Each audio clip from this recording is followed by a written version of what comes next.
So glad that he's able to be here.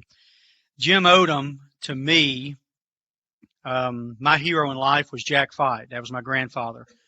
And I would say second to him, right there, 1B would be Jim Odom. Jim and June have been just absolute pillars in our family, and Melanie as well, their daughter, and Bert and their son, and they just are super, super people. If you didn't pick one up, you can see some of the things that Jim was able to do in his life and his career, and how God used him in so many different ways with his brilliance. Let me put it that way. He's a great Auburn man. I'm going to tell you that. And some of y'all may hold that against him, but that's okay. But he's probably one of the godliest men I've ever known. I cannot express to you how fortunate we are to have him here today, to be able to share some of the things that he's learned in his life and science and his faith and how that's joined together. But even more so than that, just being the man of God that he is for his family and his church at First Baptist Church. Just a wonderful, wonderful person. Mr. Jim, you come and share with us this morning what God has on your heart. Let's let him know how appreciative we are that he's here this morning. Yeah.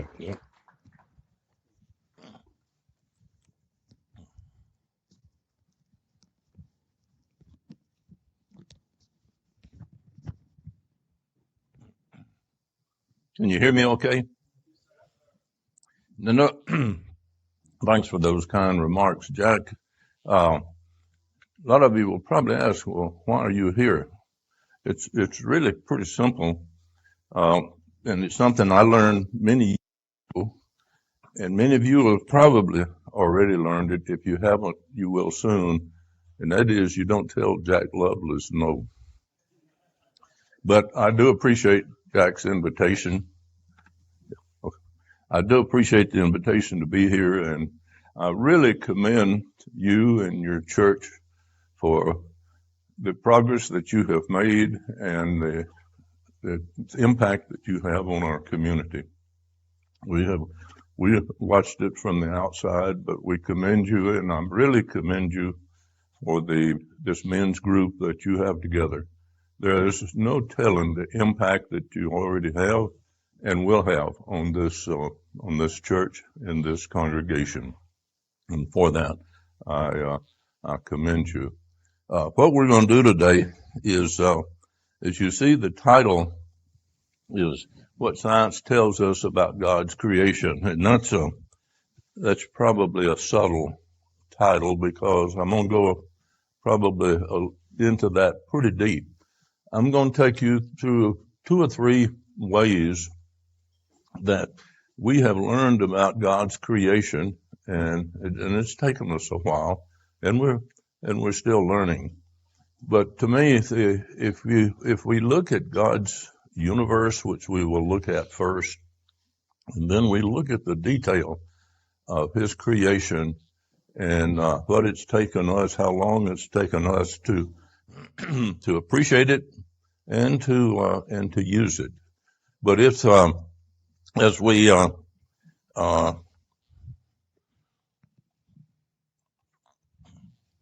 next chart, please.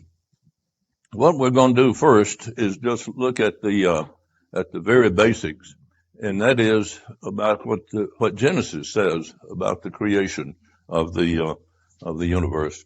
Can you see now? This is nothing I don't have to spend a lot of time on, because you're very familiar. If you look at what happened on day 1, he said, let there be light. And then in day 2, he said, let there be an expanse between the waters, and call it sky. In day 3, let the land appear, and let the land produce vegetation and seeds. Those 3 days there's a lot of discussion about how long they really are. I'm going to guess about a few million years, maybe a few million each. But in day 4, it says, let there be lights in the sky to separate the days and night. This is really the first 24-hour day that God has created that we understand and that we live with and that we use. And then day 5, and let the water teem with creatures, and let the birds fly and increase their kind. Then day 6, God said, let us make male and female for our own image. Then he gave rule over all the plants. And then in day 7, God said, it's time to rest. So this is the background. This is where it all began. But let's, next chart. What I'm going to do now is, I'm going to share an outline that I found. And this comes from this little book. It's called Why Are Scientists Turning to God? And that's a lot of the subject we're going to be talking about today.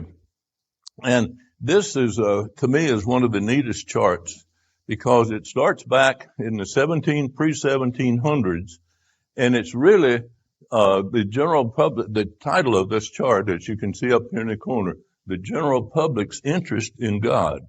So if you look back in the 1700s, it was very high, all the way through 1800s. Then along came Darwin, bless his soul, but he kind of got it off to a wrong start. He tried, but he admitted that he didn't have enough information to make some of the observations that he did. At least we'll give him credit for that.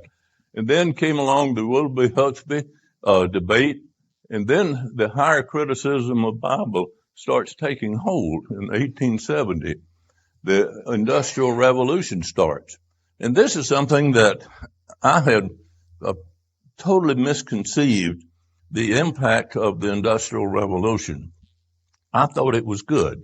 I thought what we went through in the Industrial Revolution and how we learned to build big ships and planes and all this stuff that we didn't take for granted. But what I didn't realize was that in this period of time, from 1870 down to about almost 1900, man came to the conclusion that, look, if I can build these big ships and these big bridges and these roads and all these big factories, if I can build those, I don't need a God. And that never came across to me as I was growing up, and even as an adult, I didn't realize that until not many years ago. And what we did, we just went to pot relative to what the general public believes about God. And then came along Einstein in his general relativity, which says that all had a progression and it began at one place.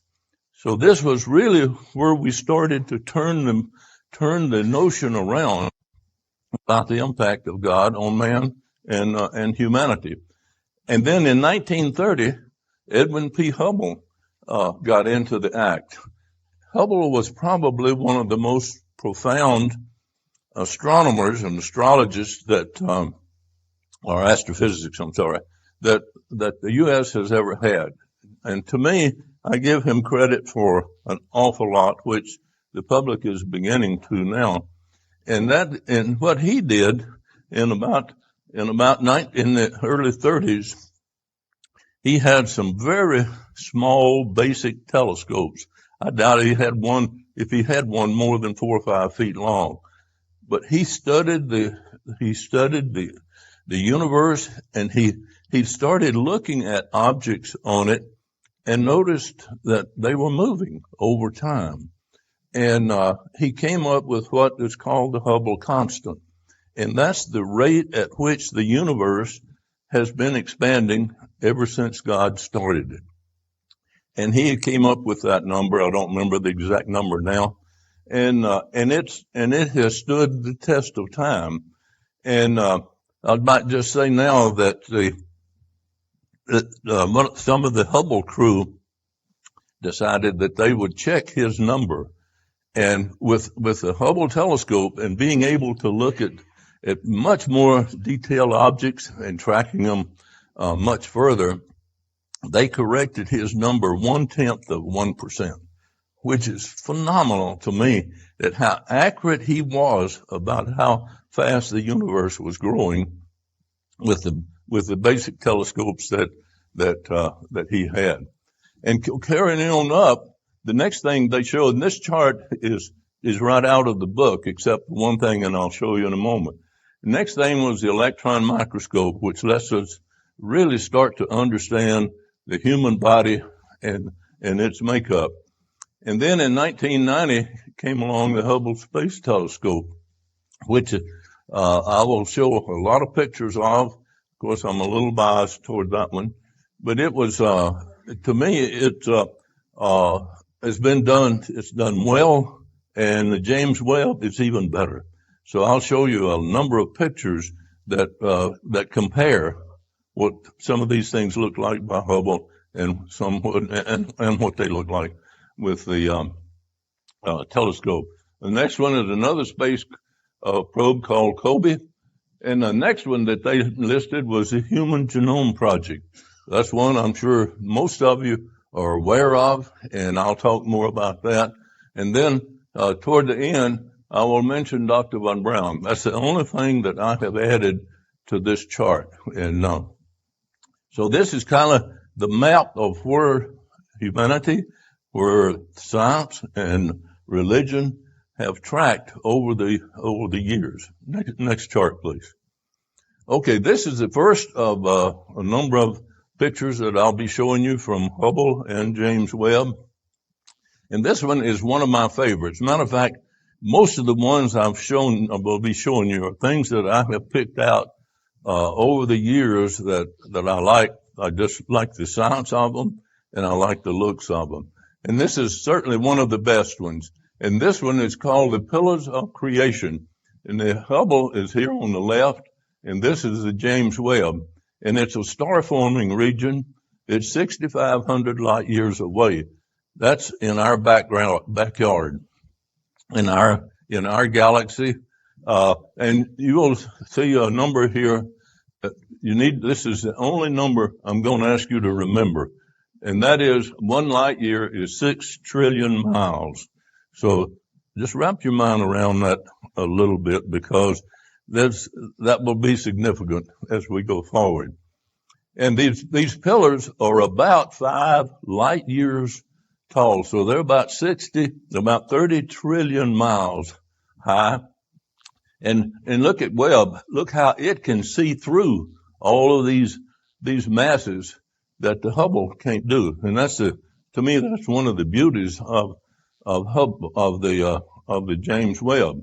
But what this is, these red stuff at the tips, if you look at the very tips of these, those are stars that are being formed. The mass is coming up through this column, these columns, and it comes up and it gets out here. It gets really hot, then it starts collecting mass. It just keeps feeding itself. And when the star gets enough energy, it will separate off and go out as a separate being. And what amazes me is how many of these things are out there that are creating stars. So if you think the universe is real static, that's not true. It's true in the big picture, but in the details, there are a lot of stars being formed, a lot of stars that are dying, and it's a very dynamic process if you look at it in the broad sense. Next chart. And this is another one that's very similar to this. It's creating stars at these tips right here. And this is called the cosmic cliffs. It's a star-forming region, and this one also is in our backyard, in our galaxy. It's only 7,600 light years away. And the Hubble is on top, the Webb is on the bottom. But look at what's amazing. The Webb image is about 12 light years across. In other words, from here to here is about 12 light years. If you look at this whole picture, it's about 500 light years across. So just stop and think the magnitude of that thing, and that's just one of the not smaller, it's one of the more significant, but just in our galaxy. And this is the way God is replanting and reproducing the stars that we get to enjoy. Next chart, please. This one is an interesting to me. It's called Galaxy M74. It's about 30 million light years away. So this one is kind of not in the backyard. It's way out there. And these pictures are about 90,000 light years across. This one object is 90,000 light years across. The Hubble on top and the Webb on the bottom. And you can see how much more you can see with Webb. Webb is about, depending on what light frequency you're measuring, it's anywhere from 10 to 100 times more resolution than the Hubble.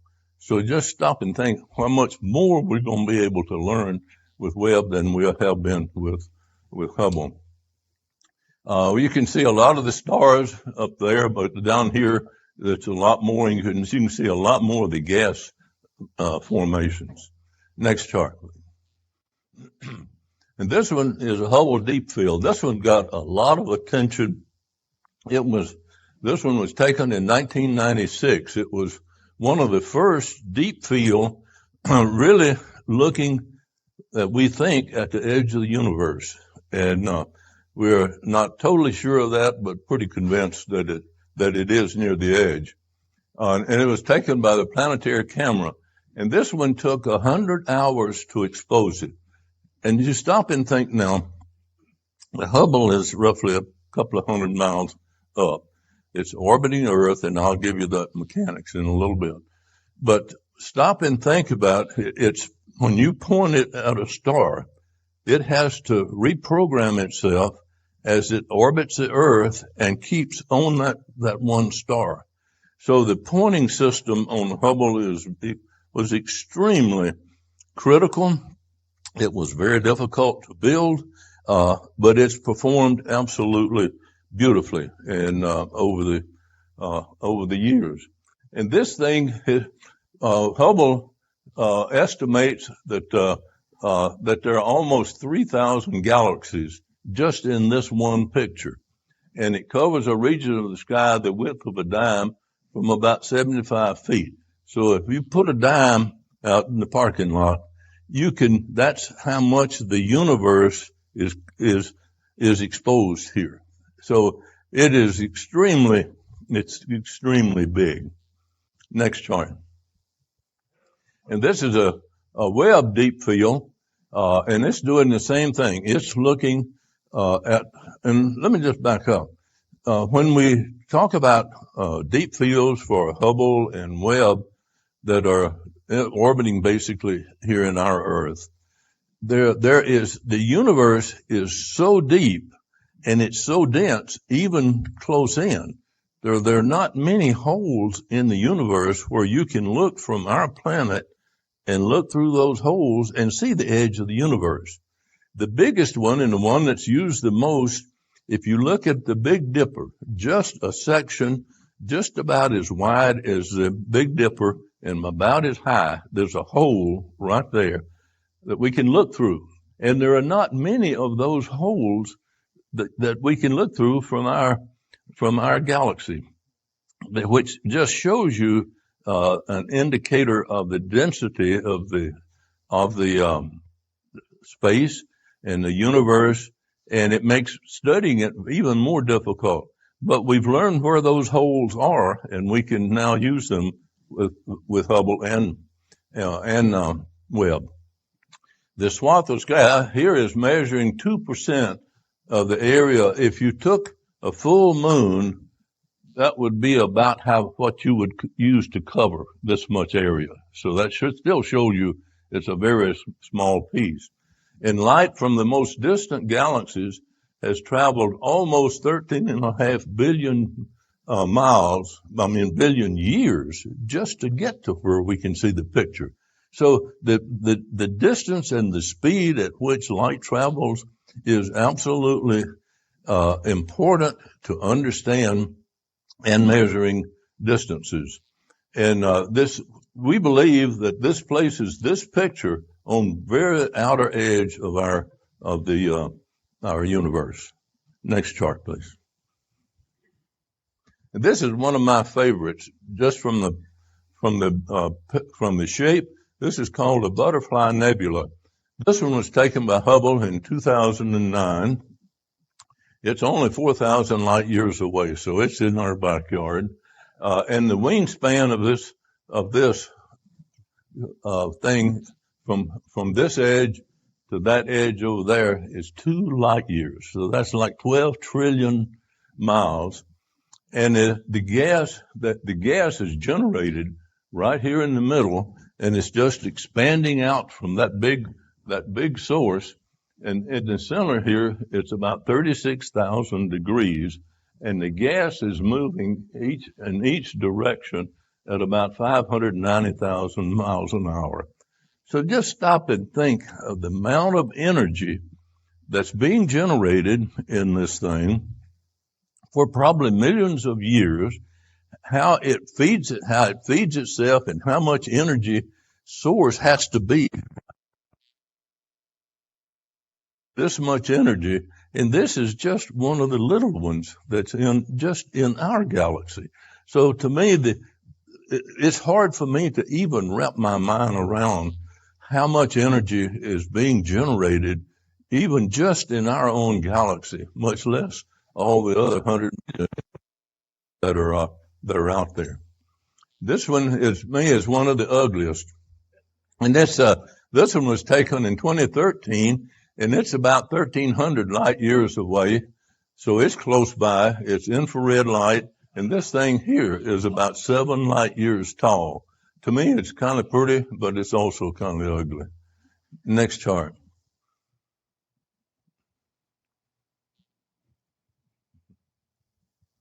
Okay, this one is called the Whirlpool Galaxy. This one was taken in 2005. It's a Hubble picture. It's about 25 million light years away. So this one's quite a distance away. And the grand design is this spiral galaxy, is how it's just spiraling. And this whole thing from here to the edge is about 76,000 light years. Just think of how large that thing is, and how it stays in shape, and it keeps its configuration for literally millions and millions of years. Now, here are just a few facts about the Hubble. It says when this chart was made, they had made about 1.5 million photographs. I imagine it's probably closer to 2 million at this point. And it's traveling the Earth every 95 minutes and traveling at about 17,000 miles an hour. The mirror, I'm sure many of you remember, right after we launched Hubble, the first picture we got, it was distorted. And to say that was discouraging is an understatement. But just to give you a little background, the mirror is about 8 feet in diameter. It's not a lot larger than these tables. It's about 1 foot thick. It's glass, and it's kind of a honeycomb structure underneath the thick glass. And we had to grind it mechanically with just a grinder. And to measure, we couldn't check the focal length because the focal length was too far out there. So we had 2 instruments that we measured the contour as we ground it. The more sophisticated instrument says it was all right. The less sophisticated instrument said we had a problem out around the outer edge, but we didn't believe the right one. So we put it up there, and once you started looking at any object, it was very obvious we had a problem. And grinding it about 1 foot of the outer edge all the way around the circumference, we had missed it by 1/10 the diameter of 1/50th the diameter of a human hair. That's how far we were off. And but we couldn't do it until we got it up there and got a real focal check. So as soon as we turned the thing on, it was obvious that what the problem was. So it's like when you put glasses on your eyes, you test them, then you set the focal length and you set the shape. So we fortunately with the crew, having put it up with shuttle, and we visited it 5 times, upgrading it. This was the first time, and all we had to do was go up and put a set of lens between the secondary mirror and the primary mirror. We put just a set of glasses. That's all in the world we had to do. And the lens weren't that big, and it absolutely corrected it. And we've had absolutely no problem with the mirror or the optics since. So it was easy to fix once you knew you had a problem.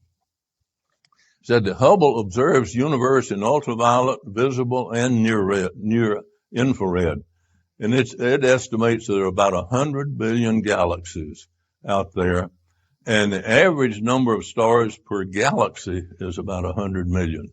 So that gives you the numbers, the estimate, and I predict these numbers will go up.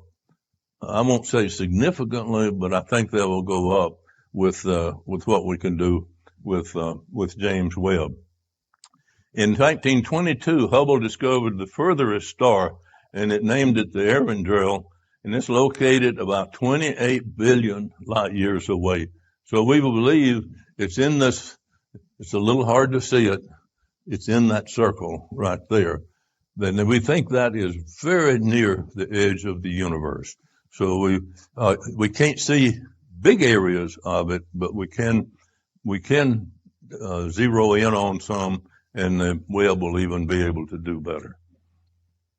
And this is a Hubble Deep Field, a more recent one, and this one was taken in 2004, and it took more than 270 hours. You just stop and think, that's almost 10 days that it stayed pointed on this one target as it orbited Earth, and that is not insignificant. To keep it pointed that accurately, because if you miss it, move it just a little bit, it'll blur the picture. So it's the pointing system on it worked great. And again, about 10,000 galaxies in this one picture, and it covers a region of the sky 1/10 of the diameter of the full moon. So it's a little bitty piece of a great big picture. Next slide. This is another one that's about as ugly as they get. This is a red spider nebula. This one was taken in 2001. It's about 5,000 light years away in our galaxy. So this one also is in our backyard. And the stellar winds emit about 62 billion these big things coming out here. Those are about 62 billion miles long. And the tip to tip, from this tip to this tip over here, is about 2 light years. So this thing is very large. And what amazes me is the unique shapes that each of these things have and how they maintain that shape for millions and millions of years in their course of their life. And this was another one that's kind of interesting. It's called a cosmic reef. And this one was taken in 2020, and it was on the Hubble's 30th anniversary. It's about 163 light years away and about 520 light years across. It's very big, but the makeup and the structure is very unique. And it's a star-forming region also from and you'll see in that large magnetic cloud. Next. This is looking at our picture, our galaxy. This one, this says it was taken by the Spitzer telescope. I'm not sure that's correct. I've got to do a little more homework. But this is the picture of our galaxy. We're located right down here in this edge. the little galaxy that we have with our sun and moon and planets.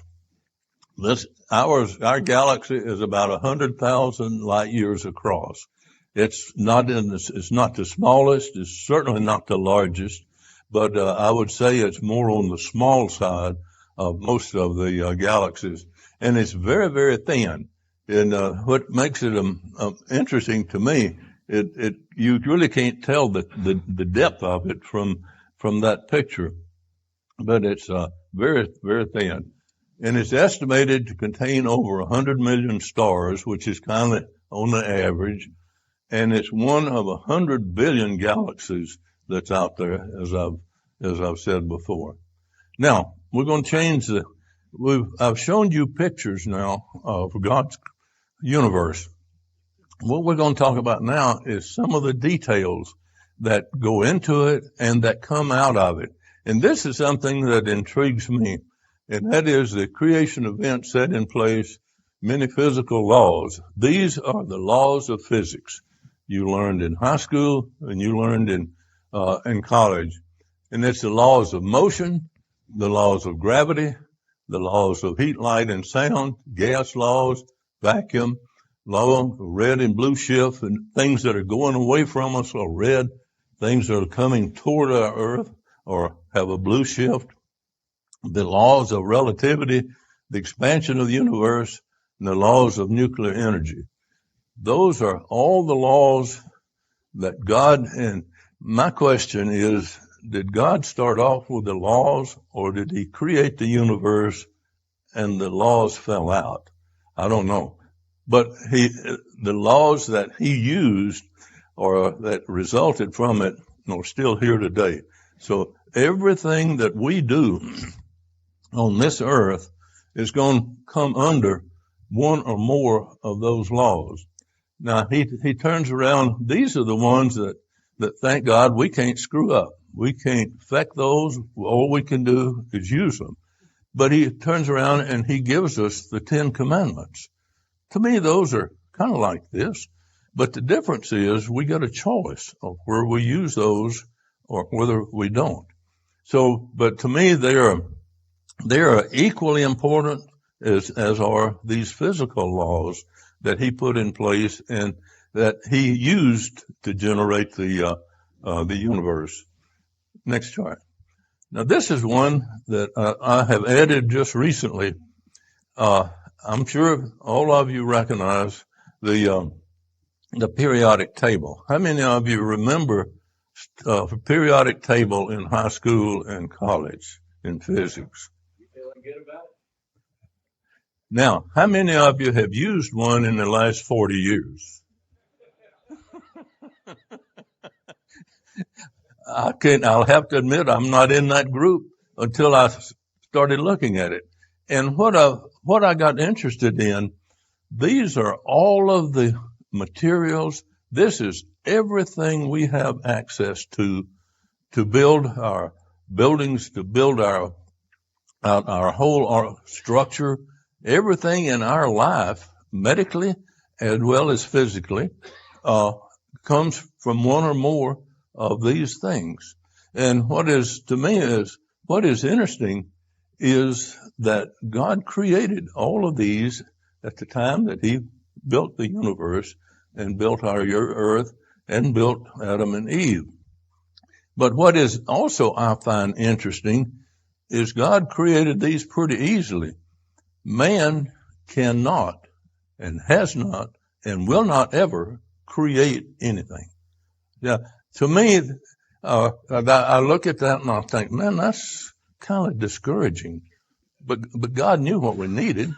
He's already given it to us. It's taken us a while to figure it out and to use it. And I'll talk more about that. But to me, it's everything that we use is on that table.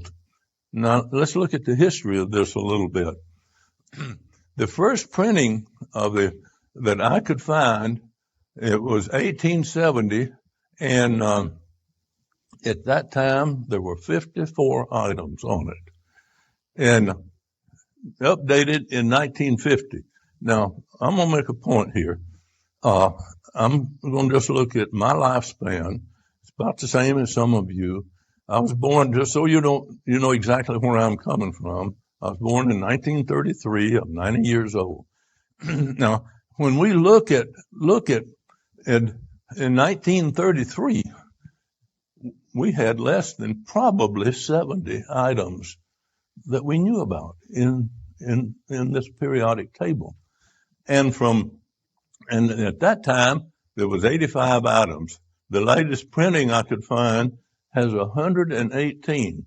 So if you look at the big picture, just in my lifetime, we have found almost half, certainly more than a third of the items that he has put here for us to use. It's taken us this long.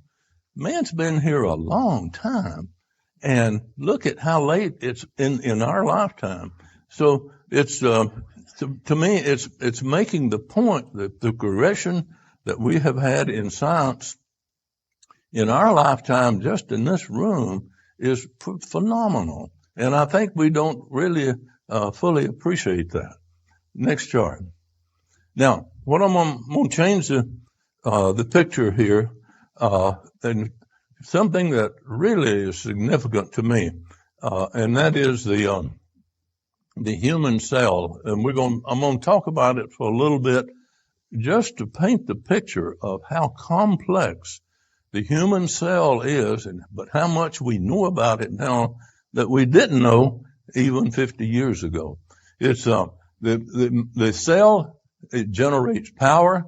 It manufactures a great quantity and a variety of products. It designs the function and relationships of all these products. It guides the final distribution of them. It packages certain molecules for distribution. It manages the transfer of information, which is extremely important. It assures quality control beyond human capacity. It disposes of waste, it grows, and it reproduces itself.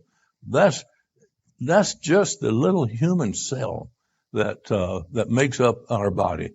And look at all it does at 24/7, thank goodness. Next chart. Okay, the human cell structure. The body has about 75 trillion cells that perform these tasks that I was just talking about. So if the data were written in books, it would fill the Grand Canyon 50 times every day. That's how much data is created by our cell structure. And if we took it out and printed it, look what it would do. The DNA is the central computer that dictates the action of all of these cells. The DNA contains about 3.2 billion base pairs on one strand. And that if all the strands were stretched out of the human body, it would go well beyond our solar system. So to me, the sun is about 95 million miles away. And to think that the complexity of all of those things in our body and how they have to work together for us to exist. Next chart.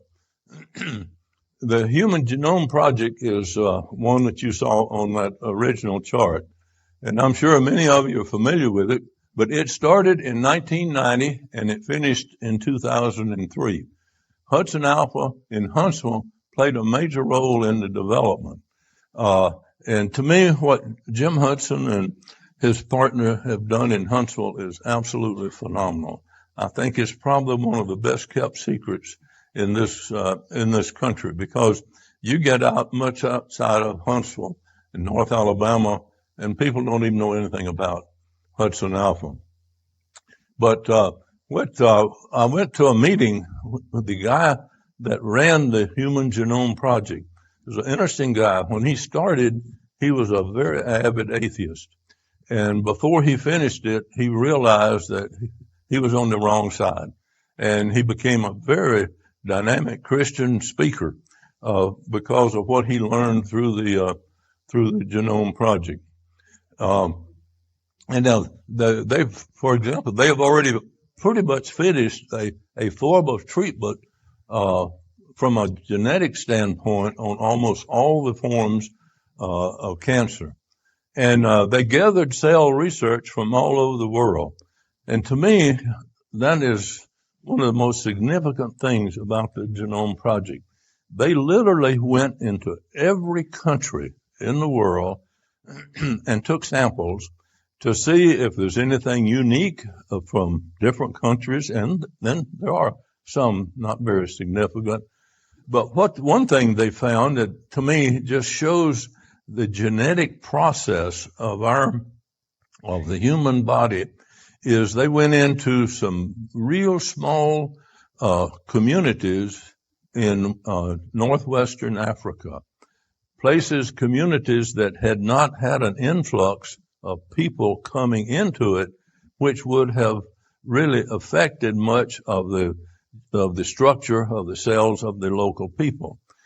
And then of course they looked at all over the world, and what they found, just one thing that came out of this is if you look at the cell structure and how it goes from generation to generation, what they sampled a lot of slave families in today's world, and they could trace a large number of the slaves went back to one little community and came from 4 mothers. It's amazing how many slaves came out of from those 4 women and how they got spread literally after generations over the world. But how they could trace that back is absolutely phenomenal. But it just goes to show the consistent structure of the human cell and how it goes from generation to generation. Okay, next we'll start winding this thing down.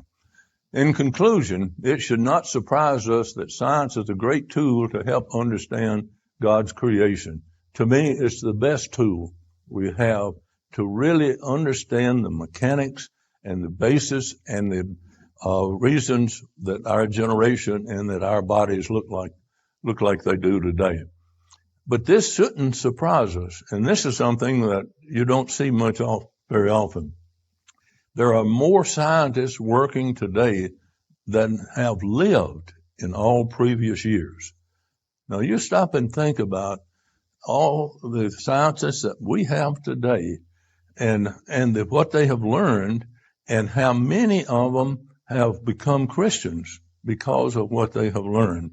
And that's what this book is about. It takes about 10 different sciences and tells you the top scientists that have joined the Christian movement because of what they have learned in the how we doing? Okay. Well, let me take this one step further, and that is with this line right here. When I was asked to take over the Hubble, it was in deep trouble. It had run out of money, and did any of you know Bill Askew that used to live here in Decatur? He was my program control guy all during Apollo and Shuttle. And when they asked me to take over Hubble, they were literally decimating the project. We wanted it to be launched on the shuttle. We wanted it to be serviced by the shuttle. They were having to take out all of the capability to do the servicing. And we had a group of guys, one lady, about 12 of them, that they were called the Hubble Space Telescope Science Working Group. There were about 12 of the noted astrophysicists in this country. They were some of the finest, sharpest people you could expect. And I got to know every one of them. And we would meet quarterly, and I would report to them how the hardware was coming and how we were doing. But before I go there, let me tell you a funny story. When I took over Hubble, headquarters let Bill Askew and I go to Congress and sell them. We had to add 700 million. Well, you think that wasn't a challenge? So we had to go to Congress and sell Congress on it. Then they told NASA, yeah, we'll buy it. Well, every quarter, he and I had to go back to Congress and talk to the leading guys from the House and the Senate. And we did that every quarter. I had to tell them how much we'd spent, what hardware, what progress we had made. I mean, in detail, where the money went and how we were doing against schedule. So we did that for several quarters, a few quarters. And we went back one time, and it had almost gotten perfunctory at this point because we were doing what we said, and we got to know these guys real well, so it really wasn't a problem. Well, this time, a new guy came in, and it just goes to show you how the Congress works. This new guy came in, and the guy that was running the meeting called on him, said, yes, you have a question. Well, he had a multi-page thing, and he started reading it, and it was obvious that his staff had given him the wrong one. And he read through that whole thing, and it was all the chairman was sitting there like this. It was all I could do to keep dying laughing, because it was obvious he was in the wrong meeting. And but he went all the way through that thing, and one time I must have smiled just a little bit. He said, Mr. Odom, I do not appreciate your levity. And this is very important, what I'm saying. I said, yes, sir. But but when he finally got through, the chairman thanked him and he left. So we went on with the meeting. But I wonder how many times that happens. And we haven't elected him president. I won't go quite that far, but anyway, what I was going to tell you, this science working group that I had was, like I said, it was about 12. And when I took over the Hubble, this tall guy, he was about a foot taller than I am, and he was probably 25 years older than I was. So he's probably 75 at the time. And my first meeting, when I first met him and got to know him, I chaired the meeting, told him about what we were doing, and I took them all to dinner at the officers' club that evening. And when I drove up there after the meeting at the officers' club, he was standing on the front porch. And if you remember, that front porch wasn't very tall, had just 2 or 3 steps. And I walked up there and I got to that bottom step. He looked down at me and he said, Jim, I want to tell you something. I said, okay. And I'm standing here like this looking up at him. He said, I want you to know I'm going to give you hell. Just wanted to let you know it up ahead of time. Because he was kind of the patriarch of the group, and he wasn't modest. And I looked at him. I said, no, you're not. He said, why am I not? I said, because you and I want the same thing. We both want this thing to work. He thought a little bit about it. And he said, that's right. And he ended up being the best spokesman that I had for that group. But the point I was really wanting to make with this group is I got a call from one of them after I'd already retired, and the Hubble had been up there for probably 4 or 5 years. And he said, Jim, I want to give you a piece of information that 4 of those 12 have accepted Christ because of what I learned with the Hubble. And that to me that's a good data point. But this book says, because it takes about all 10 of the areas of science and physics and gives you about 8 or 10 of the top people in this country. And this has just happened in the last 10, 15 years. So to me, the best, the leaders and how many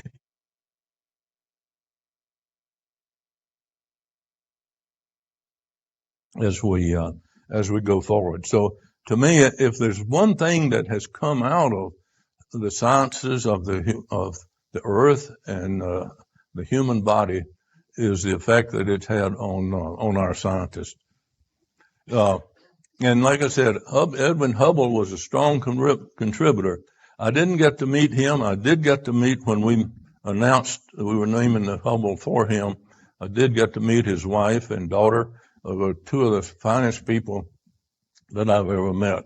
And to kindly conclude this part, I go to Romans 1:20. It says, "For since the creation of worlds, God's invisible qualities, his eternal power and divine nature have been clearly seen, being understood from what has been made, so that people are without excuse." So to me, that really talks to us about if we learn how about the intricacies of science and our human body, how much more we ought to appreciate our God. So in leaving you with one last thought, and this comes from Psalms, 8, 3, and 4. So when you consider your heavens, the work of your fingers, the moon and the stars which you have ordained, what is man that you take thought of him, and the Son of Man that you care for him?